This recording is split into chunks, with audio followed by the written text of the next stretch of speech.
Welcome. My name is Douglas Lodmell, Managing Partner of Lodmell & Lodmell. If you're here, it's because you understand the value and importance of asset protection.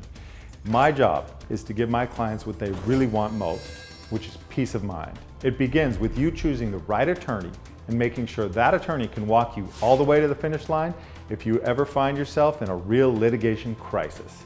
And you must use an attorney.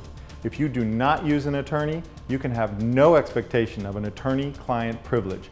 And let me tell you, that is critical when it comes to your asset protection plan. If you don't have an attorney-client privilege, anyone can subpoena any of your documents or any of your communications, and you are wide open and vulnerable to attack. In this video, I'm going to explain the difference between what other asset protection attorneys and planners do and what I've spent the last 20 years developing and perfecting to make sure that my clients can handle anything that the U.S. legal system throws at them. Please let me take a moment to briefly explain the choices that you're going to see out there when you do your research.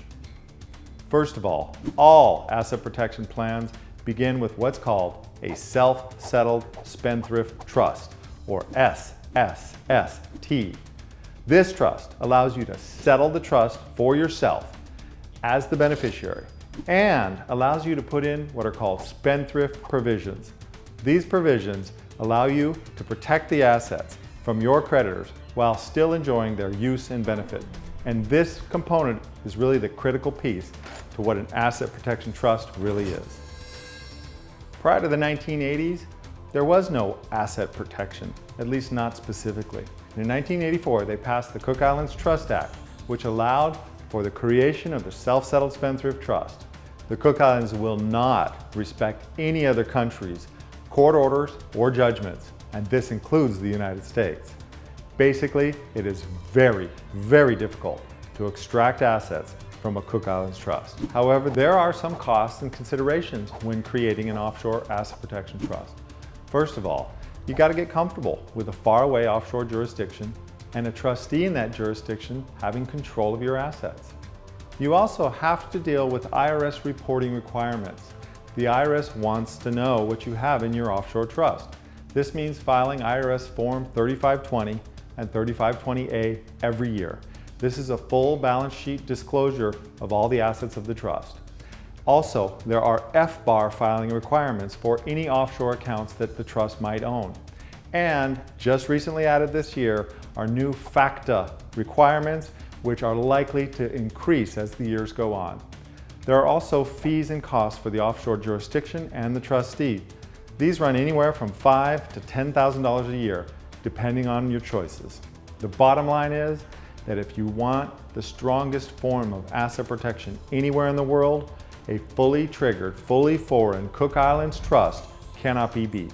There is simply nothing better. But in 1998, Alaska passed the first domestic asset protection trust statute.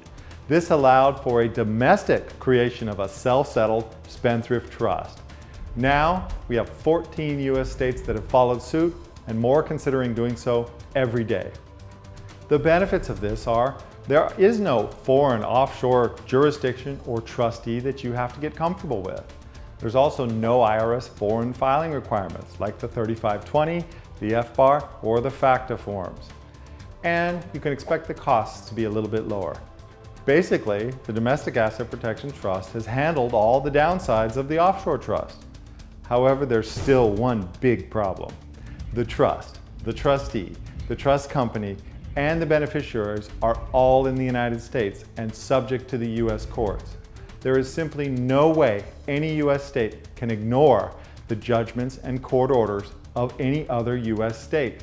And this is due to Article 4, Section 1 of the US Constitution, which says that the states shall grant full faith and credit to all of the other states. The domestic plans have only been around about half as long as the offshore versions, and yet we already have very significant case law which shows several complete failures of a domestic asset protection trust. Many attorneys, myself included, believe that this trend will only continue and that using a domestic asset protection trust is simply irresponsible.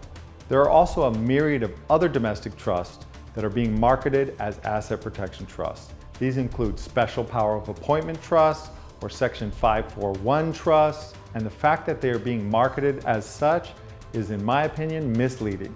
They are also still domestic and subject to what? Article 4, Section 1 of the U.S. Constitution, full faith and credit. I never use a domestic-only asset protection trust for my clients. I just don't believe they work. So, is there another option? Yes. And this is where 20 years of experience and development truly pays off. At Lodmell & Lodmell, we use a trust which utilizes both jurisdictions. It is both a U.S. trust and an offshore trust, depending on what the situation demands. This is called a bridge trust. It is a self-settled spendthrift trust, which for U.S. tax purposes is a U.S. grantor trust. What this means is no IRS reporting requirements, no control by a foreign trustee. In fact, you can be your own trustee. It is extremely simple to maintain, but if you are ever attacked, the trust crosses the bridge or triggers and becomes a fully foreign Cook Islands Asset Protection Trust. And from that moment on, it has all the benefits of the world's strongest jurisdiction. The Bridge Trust truly is a best of both worlds scenario. You have all the benefits of the domestic trust, yet all the protection of the offshore trust when you really need it. We developed this concept over 20 years ago and have been using it effectively for thousands of clients. The Bridge Trust is the best option for protecting your assets, and when I present all three options to my clients, 95% of them choose the Bridge Trust. I understand that choosing an asset protection attorney can be difficult. My job is to make it as easy as possible by explaining to you very clearly what your options are, how I can help, if I can help, and what your outcome is likely to be if you do create a plan through me. I invite you to call me where you'll speak with me and hopefully we get an opportunity to work together. Thank you. Talk to you soon.